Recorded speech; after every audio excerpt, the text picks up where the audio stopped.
Bonjour à toutes et à tous, bienvenue en cette belle journée grise de septembre. Ah, il fait gris, il fait frais, on est bien, c'est merveilleux, j'adore. Il y a deux pies qui sont perchés sur la maison juste en face. Un pigeon cacatoès juste à côté, n'est-ce pas? N'est-ce pas, Balthazar? Tu veux dire bonjour? Piquebou! Voilà, il est très contrariant cet animal. Bref, nous nous retrouvons aujourd'hui pour une nouvelle vidéo.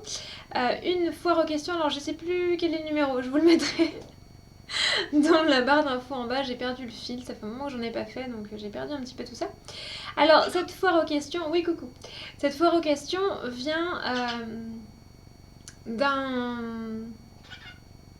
Il fait la pie, alors il fait la pie parce qu'il y a des pies en face en fait. Donc il va faire la pie. Oui, piquez-vous, c'est bien. Voilà, une heure après, c'est logique. Donc, en fait, cette foire aux questions vient d'un sticker de questions que j'avais mis sur Instagram récemment, où je vous avais demandé des idées de vidéos, si vous aviez des questions, si vous aviez des choses... Oui, on a compris, merci. Si vous aviez des choses que vous vouliez voir... si vous vouliez me voir, m'entendre plutôt... ça va être chiant. En aborder, donc j'en ai recueilli quelques-unes. Et on va les brosser aujourd'hui. Oui, c'est bon, merci. C'est bon. On le sait que tu es là. C'est pas facile tous les jours. Alors, première question qui m'a été posée plein de fois. Donc du coup, j'ai pris les noms des gens qui me l'ont posée, mais du coup, comme celle-ci, elle a dû être posée par une douzaine de personnes. Du coup, voilà, j'ai pas pris les 12 noms. On m'a demandé quelle avait été la réaction de mon compagnon par rapport à ma pratique magique, s'il l'acceptait bien et s'il était lui-même païen. Alors, il n'est pas païen du tout, c'est pas son truc, il est athée, même s'il est très ouvert. Mais non, il n'est pas païen. Par contre, je vais pas parler que de sa réaction à lui, d'ailleurs je vais parler des réactions des différents hommes que j'ai vus dans ma vie. Parce que voilà, ils ont tous eu une réaction à peu près similaire. Je me suis jamais retrouvée avec quelqu'un qui était opposé à mes pratiques. À vrai dire, il aurait fait un aller-retour à travers la porte assez rapidement si c'était arrivé. Mais voilà, c'est quelque chose qui a jamais... j'ai jamais souffert de ça. J'ai jamais rencontré quelqu'un qui m'a dit wow, qu'est-ce que tu fais? T'es sorcière, je veux pas de ça. À vrai dire, je ne prends pas les hommes en traître. Je pense que c'est évident au bout de 10 minutes de conversation avec moi que je suis branchée là-dessus. Déjà, tu viens chez moi. Voilà, donc il est dans le salon, hein, donc voilà, il y a des choses assez évidentes. Je pense que si tu n'es pas trop aveugle et complètement sourd, tu comprends assez vite quand tu me fréquentes que je suis versée là-dedans. Donc dans toutes mes relations, c'est quelque chose qui est arrivé assez tôt. Pour certains, c'est arrivé euh, avant même qu'on se mette ensemble, c'était le cas avec mon ex-compagnon, et pour mon compagnon actuel, c'est arrivé très très peu de temps après. Donc quoi qu'il en soit, on en a longuement discuté. C'est quelque chose dont je parle facilement, sans tabou. D'ailleurs, je le dis assez vite, hein. Je dis par contre, je te préviens, je suis païenne, je suis ci, je suis ça, j'ai un hôtel, ça te dérange, tu prends tes clics et tes claques. Et du coup, ça l'a pas du tout dérangé, il m'a posé beaucoup de questions. Il s'est intéressé, il a été très, très ouvert par rapport à ça. Lui, il vient d'une famille italienne, mon compagnon actuel, donc catholique. Mais bon, il n'a pas été élevé dans la religion, donc du coup, voilà, ça l'a pas dérangé, il m'a jamais vue comme sorcière. Et je remarque que petit à petit, en fait, même si au début c'était du respect, c'est-à-dire qu'il me laissait faire ma tambouille. Donc par exemple, on allait en forêt, il s'éloignait un petit peu, très instinctivement d'ailleurs. J'ai jamais eu besoin de lui demander, de lui dire attends, je vais faire un truc, va-t'en. Je pense qu'il avait ce recul, lucidité nécessaire pour voir qu'il se passait un truc et que j'avais besoin d'être toute seule. Donc il s'éloignait de lui-même. Et puis au fur et à mesure, il a commencé à me poser des questions. Donc ça a commencé évidemment comme la plupart des gens. Tu peux me tirer les cartes? C'est le plus soft au début. Si vous voulez vraiment commencer avec mon meilleur ami par exemple était très effrayé par tout ce qui était paganisme, sorcellerie et compagnie.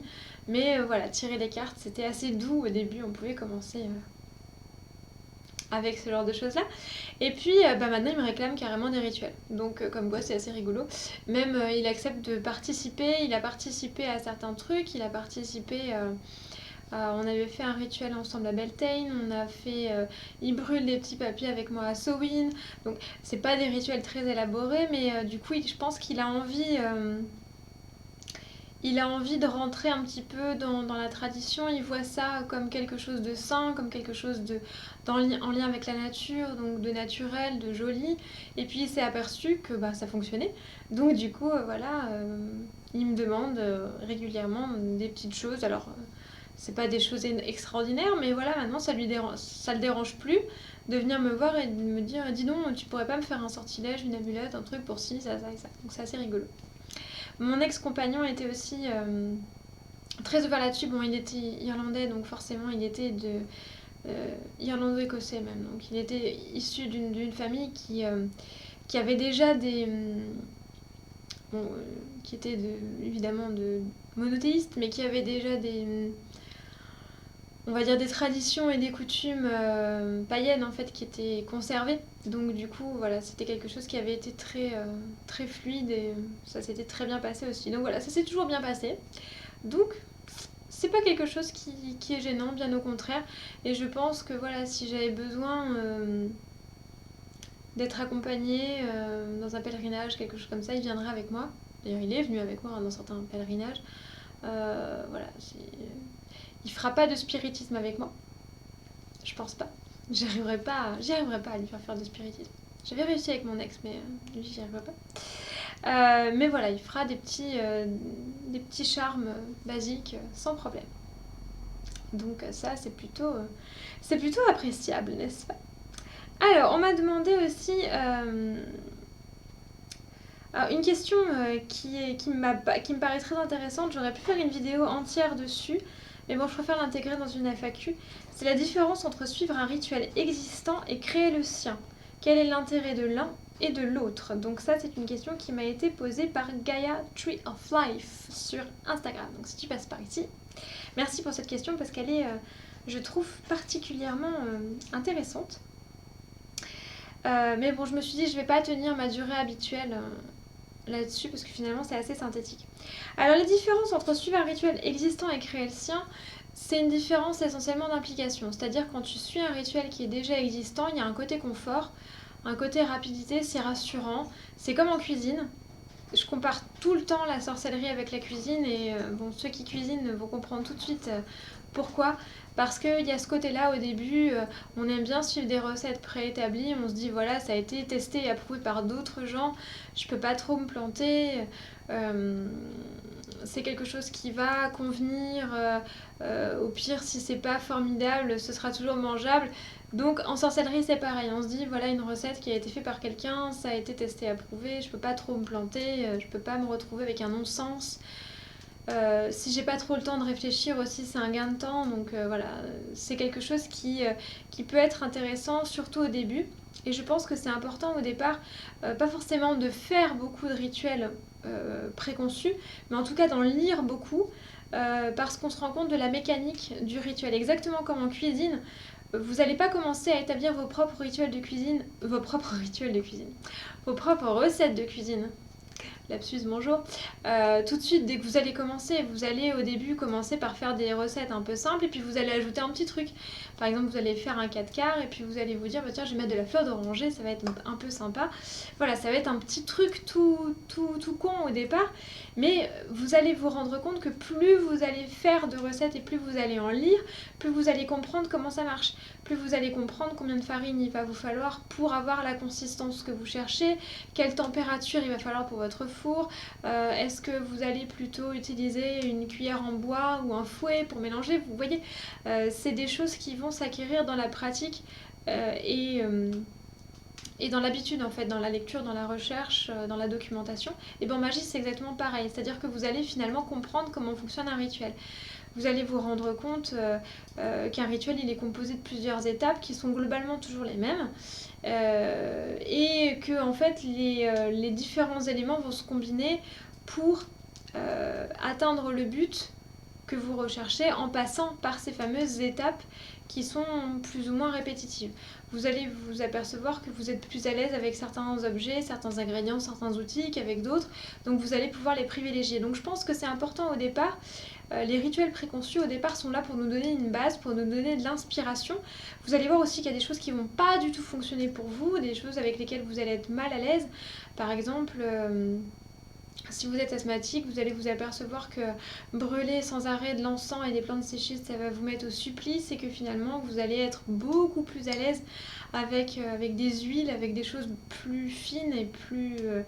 peut-être des bougies parfumées, voilà, des choses qui vont être un peu moins lourdes dans l'espace, alors qu'au contraire, si vous avez l'habitude des sachets et que finalement vous vous rendez compte que c'est pas trop votre truc, vous allez vous apercevoir que la potion, ça vous correspond mieux. Donc voilà, essayez de compiler tout ça, puisque finalement, l'avantage du rituel préétabli, c'est de vous donner une base sur laquelle établir votre esprit critique et sur laquelle baser vos réflexions et votre pratique. Quels sont les avantages ensuite de créer un rituel à soi? Et bien c'est que ce rituel va correspondre très exactement à votre but. Pas au but de quelqu'un d'autre, pas à un but général un peu flou, mais au vôtre. Donc vous allez pouvoir le rendre aussi spécifique que vous le voulez. Vous allez pouvoir travailler uniquement avec les ingrédients avec lesquels vous êtes à l'aise, avec les outils que vous préférez.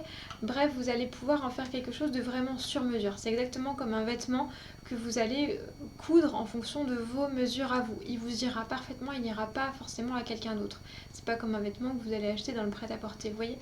Donc c'est quelque chose qui va être très, très personnel, très intime et qui du coup va au final se révéler sans doute plus efficace qu'un rituel préétabli puisqu'il va être conçu dans le but que vous vous êtes fixé vous au départ et pas dans un but plus général ou plus, on va dire, plus impersonnel. Donc c'est quelque chose qui va être plus précis et plus fin. Alors quels sont les désavantages de l'un et de l'autre? Forcément, le désavantage d'un rituel préétabli, préconçu, c'est qu'il est limité. Parce qu'il est destiné à quelqu'un d'autre, ou en tout cas à un groupe de gens.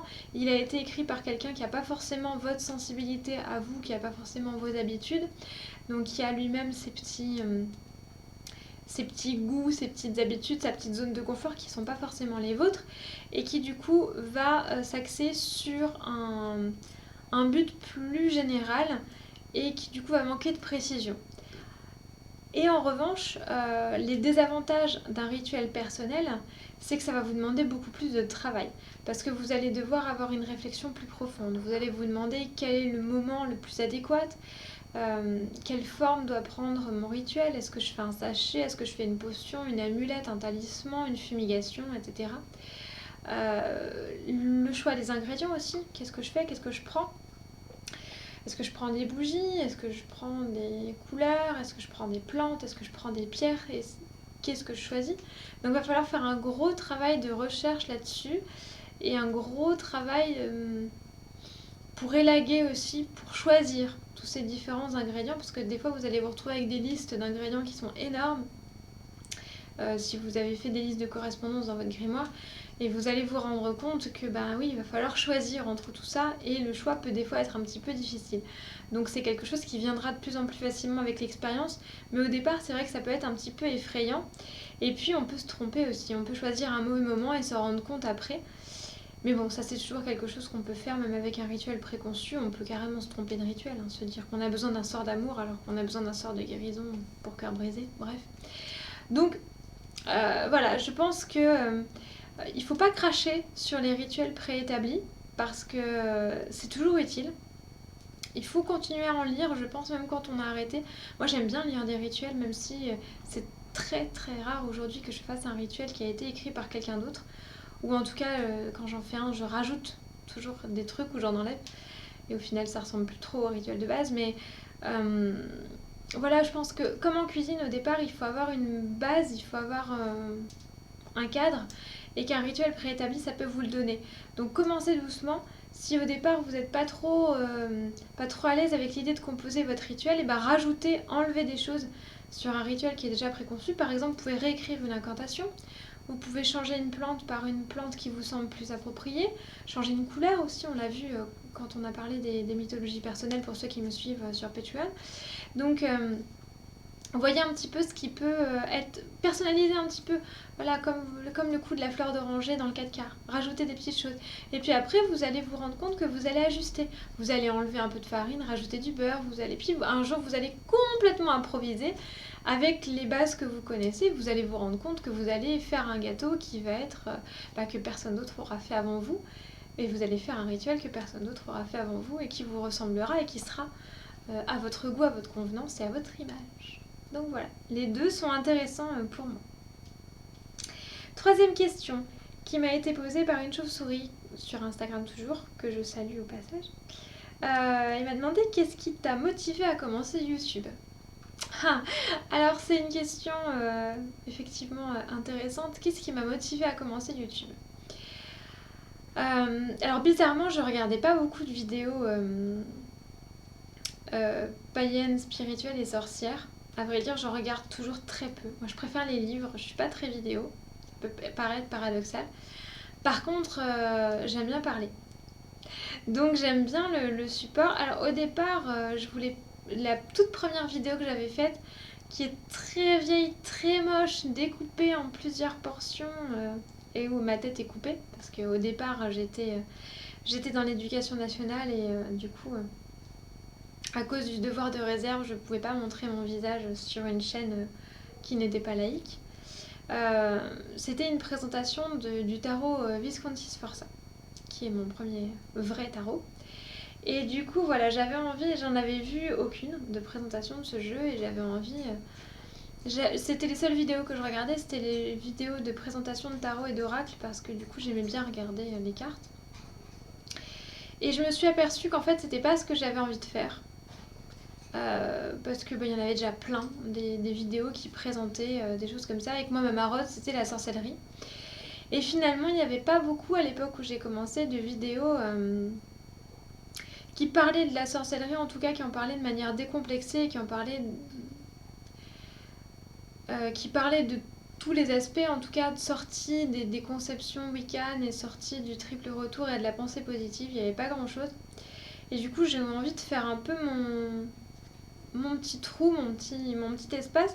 J'avais des bons commentaires sur mon blog, mais écrire un article, ça me prenait beaucoup de temps.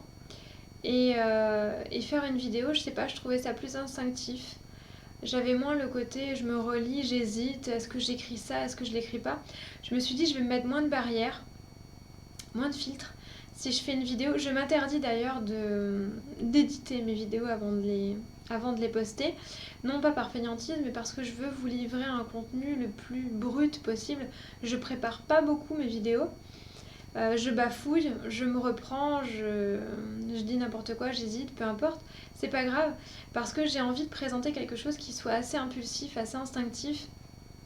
Et j'ai pas envie de trop réfléchir aux conséquences quelquefois de ce que je mets, même s'il y a des vidéos que j'ai pas publiées parce qu'à la réflexion je me suis aperçue que ça allait être trop polémique, mais voilà, j'ai eu envie d'avoir un espace plus libre,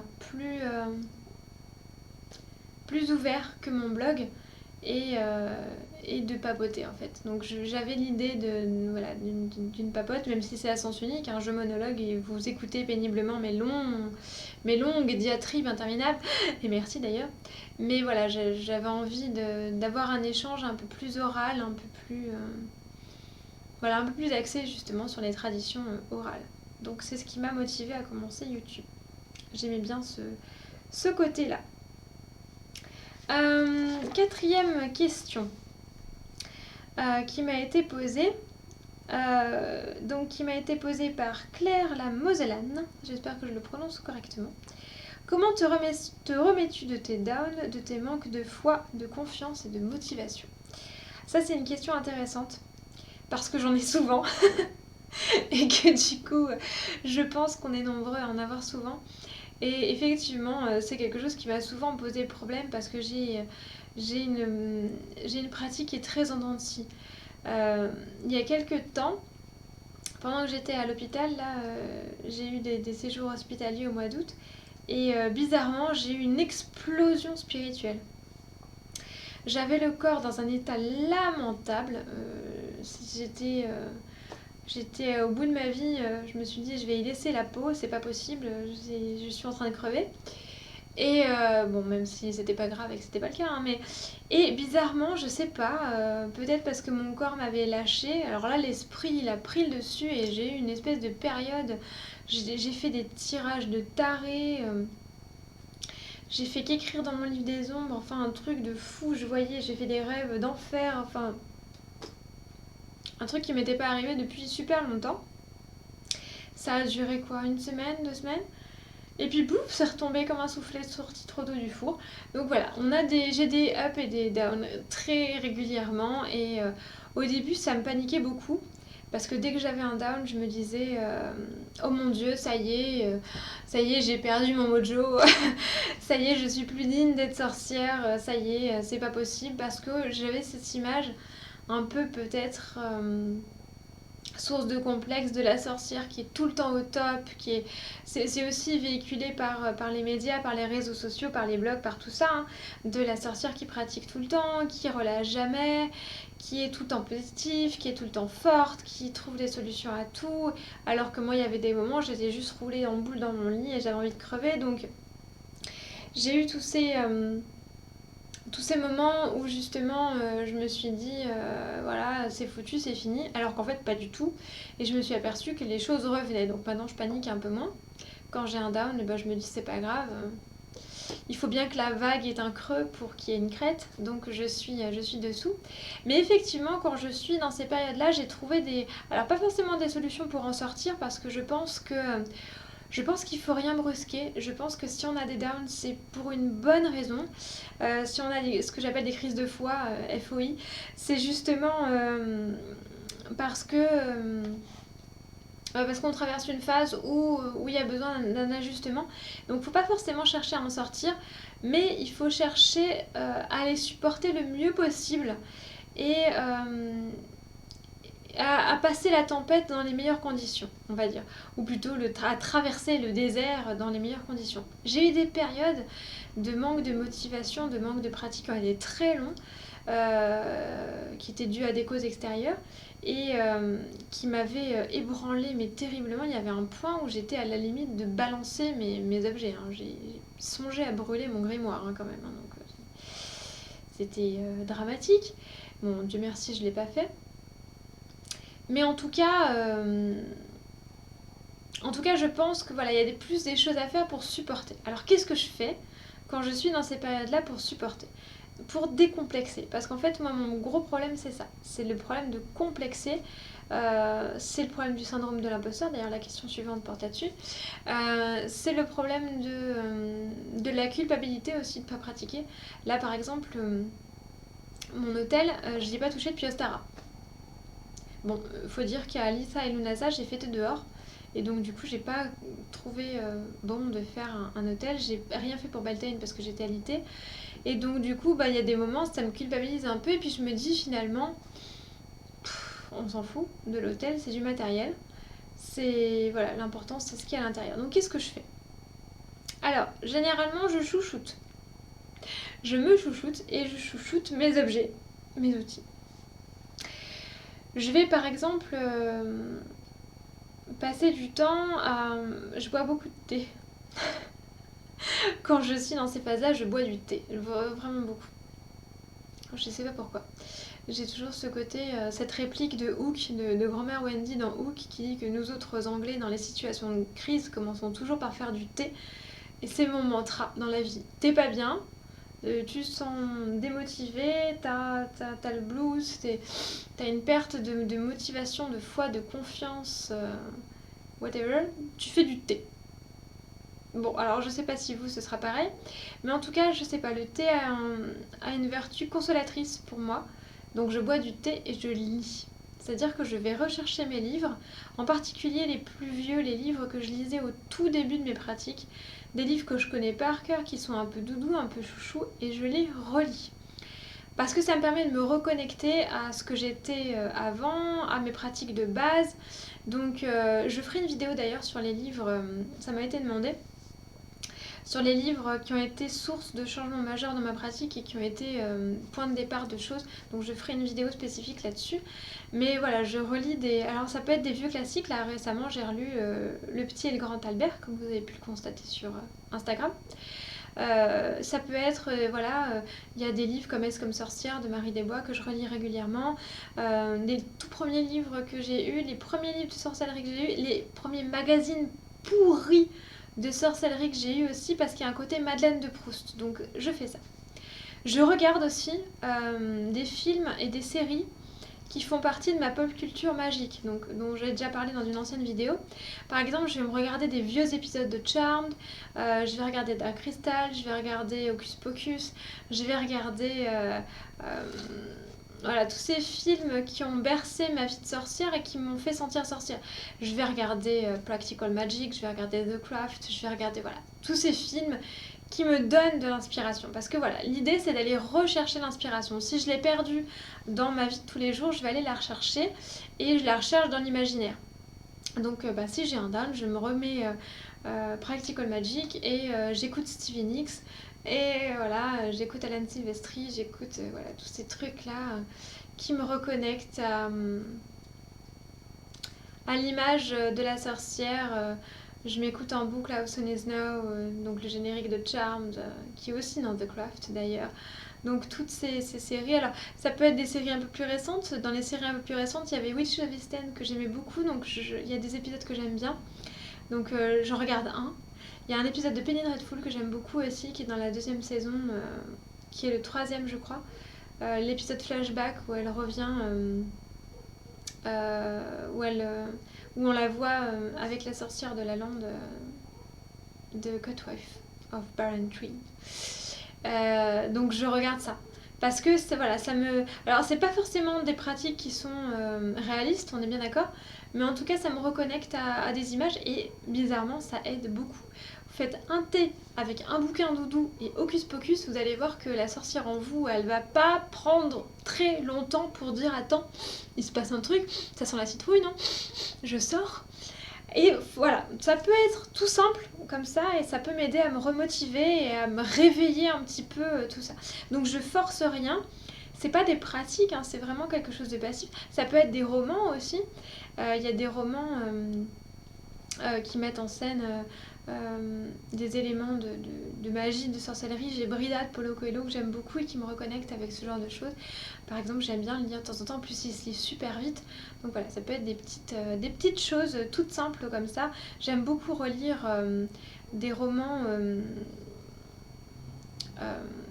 gothiques aussi. J'aime beaucoup relire Dracula, j'aime beaucoup relire Le Portrait de Dorian Gray, Frankenstein de Mary Shelley. Quand je suis dans ces périodes-là, j'aime beaucoup relire Anne Rice aussi.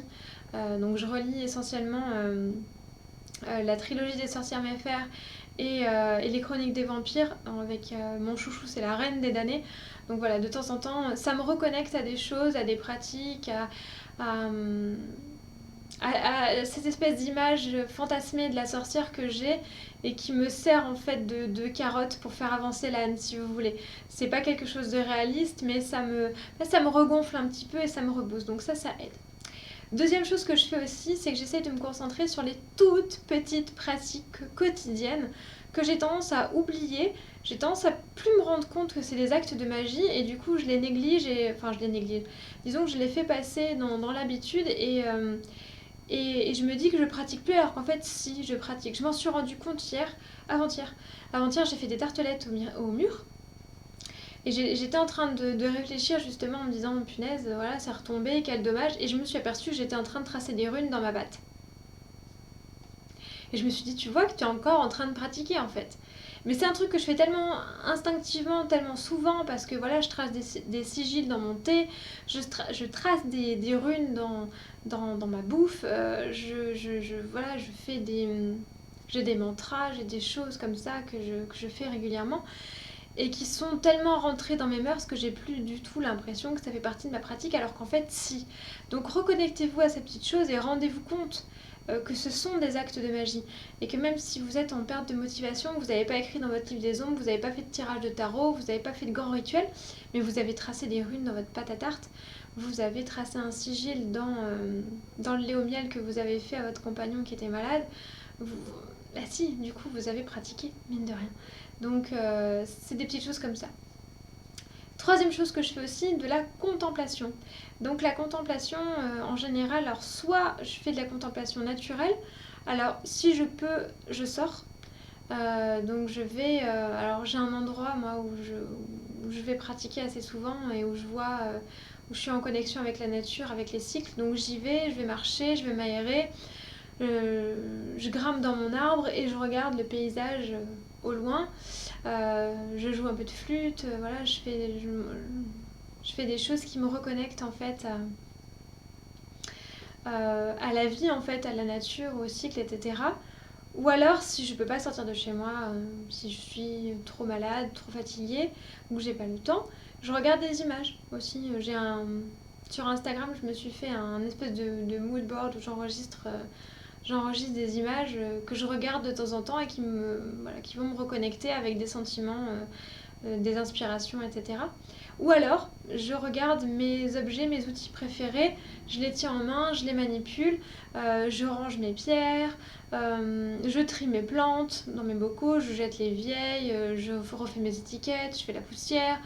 Voilà, je fais des choses qui ont l'air de rien, mais qui vont me reconnecter. Je relis aussi régulièrement mon grimoire et mon livre des ombres pour pouvoir me reconnecter à ce que j'ai écrit, me donner des idées. Donc voilà, quand j'ai ces moments de perte là maintenant, au lieu de me fustiger, de me dire t'es nulle, t'es vraiment une sorcière de merde, t'es moisie, etc., je me dis ok, laisse passer, va te faire une tasse de thé, lis ton grimoire et regarde Practical Magic, ça ira mieux demain. Donc ça passe dans des petits actes. Surtout, je pense que le plus important c'est de se décomplexer et de se déculpabiliser, parce qu'il n'y a pas de sorcière parfaite, ça n'existe pas. Je pense qu'on passe tous et toutes par ces phases de haut et de bas. Seulement, évidemment, on n'en parle pas. Moi, vous êtes bien d'accord que je vais pas mettre sur les réseaux sociaux oh là là, aujourd'hui, je pratique pas. Bah non, ça a aucun intérêt. Donc, forcément, les gens qui me suivent se rendent pas compte quand j'ai des périodes un peu en dessous, un peu molles du genou. D'autant que des fois, justement, pour anticiper ce genre de choses, je prends des photos à l'avance.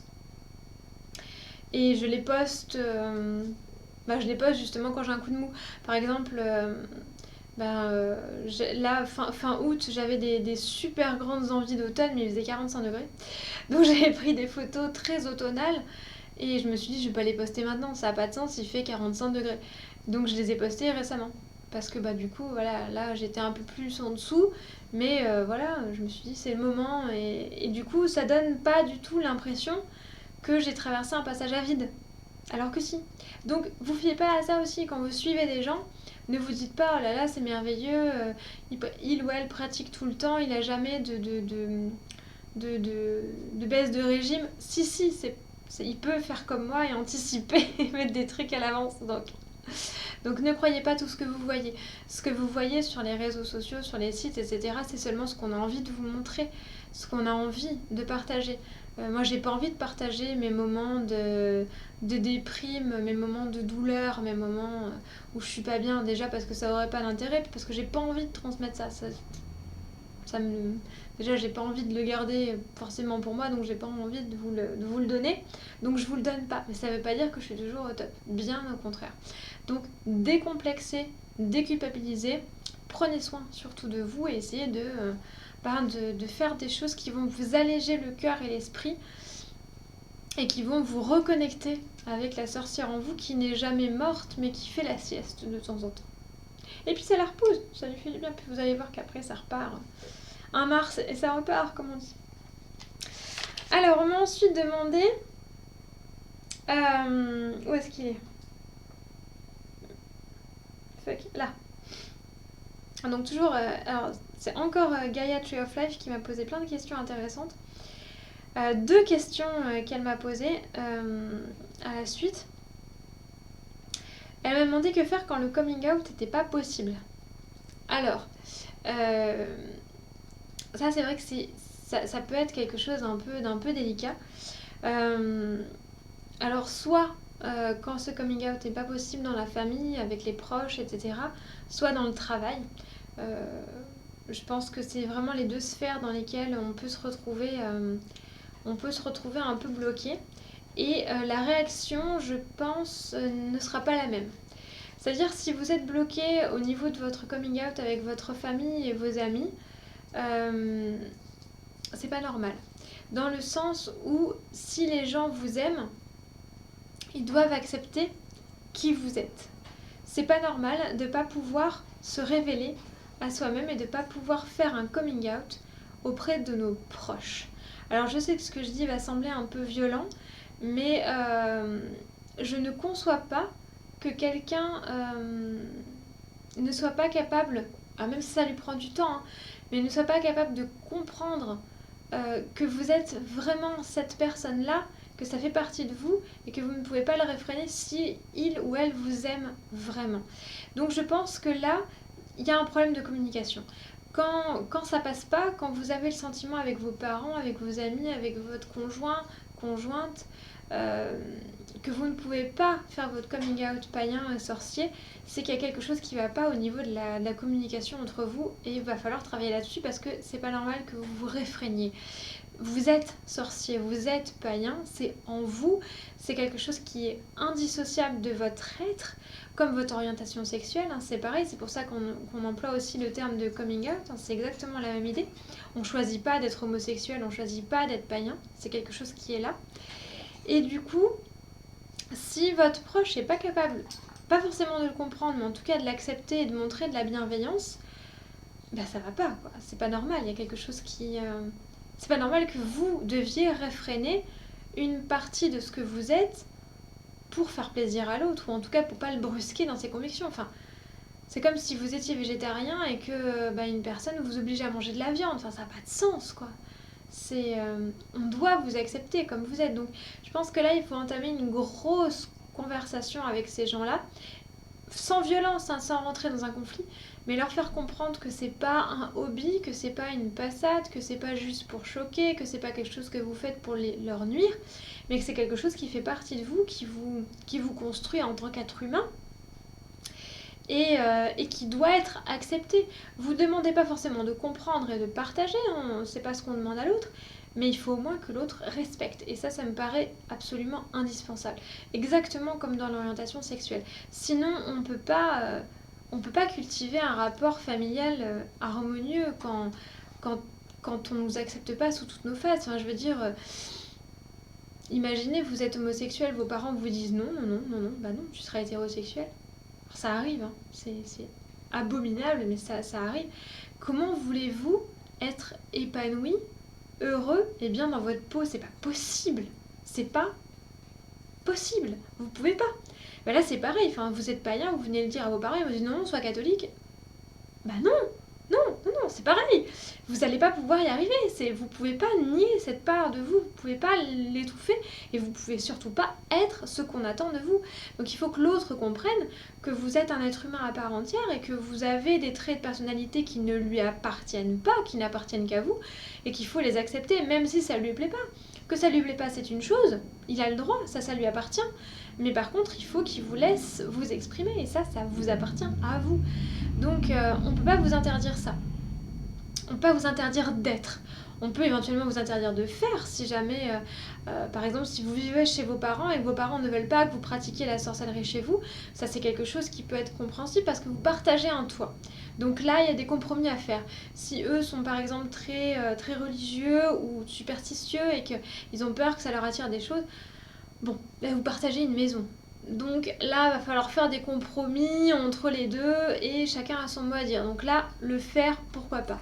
Mais dans ces cas-là, vous allez peut-être pouvoir trouver des alternatives, pratiquer en extérieur, pratiquer ailleurs, mais on ne pourra pas vous empêcher d'être sorcier et d'être païen. Ça, c'est pas possible. Donc, dans le milieu familial, relationnel, proche, intime, je pense qu'il y a une démarche de communication à faire. Et malheureusement, si l'autre n'arrive pas à l'accepter, je pense qu'il peut y avoir rupture. Si vous avez un ami, si vous avez un conjoint qui vous interdit de faire, qui est buté comme ça, et c'est quelqu'un qui vous, désolé, hein, mais qui ne vous accepte pas comme vous êtes. Et s'il vous accepte pas comme vous êtes, mérite-t-il ou mérite-t-elle vraiment votre amour, votre présence et votre affection? Donc là, ça peut être gravissime comme situation. Mais il faut penser à vous, il faut être un peu égoïste de temps en temps, hein, parce que c'est votre vie, hein, c'est pas la vie de l'autre. Hein. Vous ne vivez pas pour les autres, vous vivez pour vous. Donc il y a des compromis à faire, certes, mais il ne faut pas non plus qu'il n'y en ait qu'un seul qui fasse des compromis. Il faut que le compromis soit bilatéral, donc communiquer. En revanche, si ce coming out n'est pas possible dans un domaine professionnel, là, ça peut être un peu plus compréhensible. C'est-à-dire que pour avoir fait un métier, moi, qui me soumettait au devoir de réserve, notamment au devoir de laïcité, je savais très bien que je ne pouvais pas être entièrement moi-même dans mon boulot. Donc là, bon, je mettais un peu d'eau dans mon vin et j'utilisais un espèce de déguisement d'appoint pour aller travailler. C'est quelque chose que je fais toujours dans certaines situations ou avec certaines personnes, mais que je ne côtoie pas régulièrement, avec qui je ne vis pas et qui ne sont pas proches de moi. Donc là, ça peut être compréhensible dans le sens où c'est quelque chose qui va vous demander de mettre un masque temporaire. Vous n'allez pas nier qui vous êtes vraiment, vous allez jouer un rôle en fait par démagogie, on va dire, par professionnalisme de temps en temps. Bon, même si c'est pas très confortable, ça peut un peu mieux se comprendre. Mais dans le domaine personnel, non. Vous n'avez pas à porter de masque tous les jours. Ça, c'est déjà, vous allez devenir dingue et puis c'est insupportable. Donc pensez à communiquer quand même. Donc toujours Gaia Tree of Life m'a demandé de parler du syndrome de l'imposteur. Donc j'ai choisi d'en parler dans la FAQ, ce sera la dernière question de cette foire aux questions. Parce que le syndrome de l'imposteur, je pense que c'est quelque chose qu'on partage beaucoup et je trouvais que c'était en lien avec la question de tout à l'heure, donc sur comment gérer les baisses de motivation, etc. Le syndrome de l'imposteur nous vient avant tout de l'ego. Encore une fois, cet ennemi formidable qui nous colle au basque, puisque finalement, il nous vient d'une comparaison, soit avec quelqu'un d'autre, soit avec un idéal qui est représenté par une autre personne. Le syndrome de l'imposteur, donc c'est l'impression que tout ce qu'on fait est nul, qu'on n'est pas digne de faire ce qu'on fait, qu'on mérite pas l'attention que l'on a, qu'on mérite pas de faire certaines choses.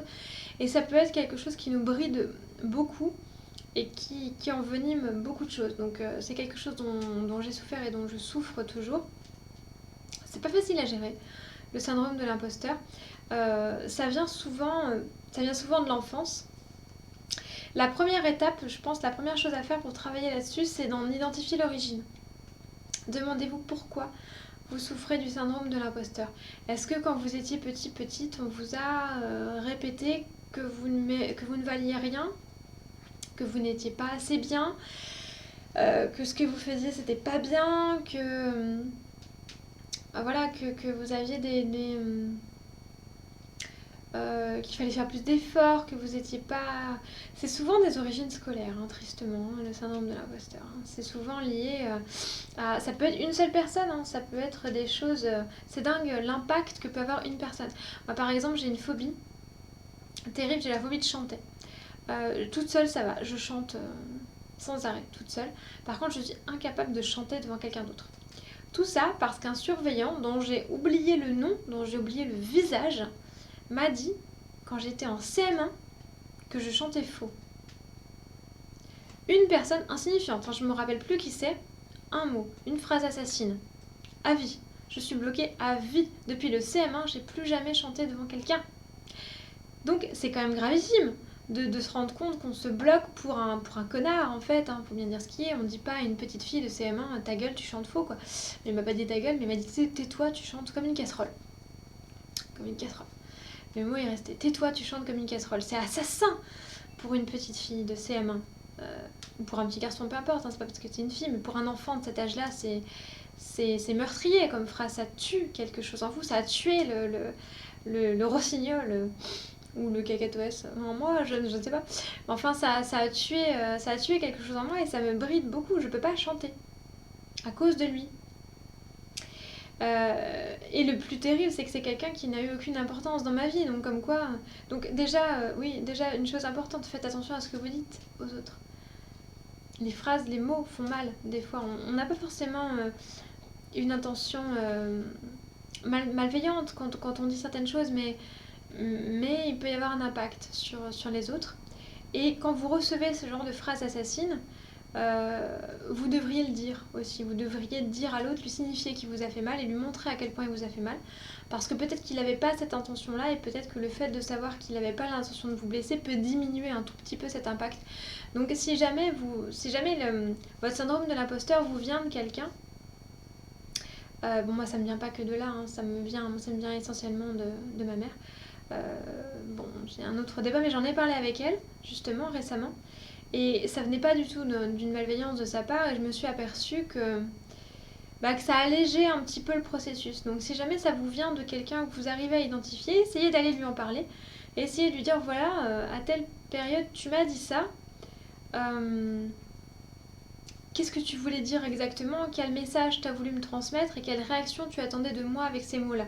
Et vous allez voir que c'est pas forcément ce que vous aviez compris. Donc ça peut aider aussi. Bon, si vous êtes dans le cas de mon surveillant anonyme, et que la source soit est inaccessible, soit vous vous en rappelez pas, c'est quelque chose de trop inconscient, et ça remonte à trop loin et vous savez pas qui ou quoi vous a causé ce syndrome de l'imposteur, parce que ça peut être une situation aussi, un échec dont vous vous remettez pas, quelque chose que vous avez dit, que vous avez fait, une erreur que vous avez commise et que vous n'arrivez pas à vous pardonner. Essayez quand même de travailler dessus et de vous demander pourquoi cet événement a eu autant d'impact dans votre vie, pourquoi aujourd'hui ça vous bride autant, est-ce que c'est si important que ça? Et parlez-en à des gens autour de vous et demandez-leur s'ils avaient vécu cette chose-là, comment ils l'auraient vécu. Vous allez voir que des fois, il y a des gens qui vont vous faire prendre conscience que ce qui pour vous a l'air d'être une erreur monumentale et une honte intergalactique, c'est du poil à gratter au final. Donc ça va vous aider à relativiser un petit peu et ça peut vous aider à soigner ça. Et surtout, il faut apprendre à accepter les compliments. Alors, je suis très mal placée pour dire ça, parce que je suis l'impératrice du merci mais. Alors, la technique du merci mais, c'est une technique que tous les gens qui souffrent du syndrome de l'imposteur partagent. C'est-à-dire qu'on vous fait un compliment, par exemple, oh dis donc, c'est joli ce que t'as fait. Et ben on va dire merci mais là c'est raté. Merci mais tu sais j'avais un modèle. Merci mais j'ai fait beaucoup mieux. Merci mais tu sais il faut pas voir l'original. Et ça il faudrait l'arrêter. Je le sais hein. Donc je suis très mal placée pour donner des conseils parce que je le fais tout le temps. Il faudrait une fois, alors j'essaie de le faire de temps en temps, juste vous interdire, vous mettre une claque cosmique invisible intérieure. Dès que vous sentez le mais arriver, vous interdire de le dire juste merci. Le mais vient, tais-toi, ferme-la. Même si vous le pensez, vous allez le penser évidemment, c'est inévitable, mais le fait de ne pas le dire, va vous montrer à l'autre que vous avez reçu le compliment. C'est très difficile à faire. C'est un processus qui est très long, qui demande beaucoup de déconstruction de soi, et bon, je pense que c'est un travail de très longue haleine qui ne peut pas être mené uniquement en regardant une vidéo YouTube. Je pense qu'on a besoin de plus de choses que ça. Peut-être un soutien psychologique, hein, ça peut toujours aider, ce genre de choses. Mais en tout cas, ça va passer par des petites choses. Une autre stratégie qu'il faut arrêter, c'est quand on présente un travail, de mettre aussitôt l'accent sur... alors ça c'est un truc que je fais aussi, sur les défauts. Moi je le fais tout le temps, c'est-à-dire que je présente un truc que j'ai fait et je dis regardez comme c'est raté. Comme ça, en fait, j'anticipe la critique. Donc, alors, au départ, on se dit, c'est bien, j'anticipe la critique. Comme ça, je recevrai pas la critique, donc ce sera pas trop dur à supporter, puisque la critique vient de moi. Mais en même temps, vous allez présenter un truc et la chose que vous estimez ratée, l'autre ne l'aurait peut-être pas vue, ou en tout cas, l'aurait peut-être pas estimée comme étant ratée.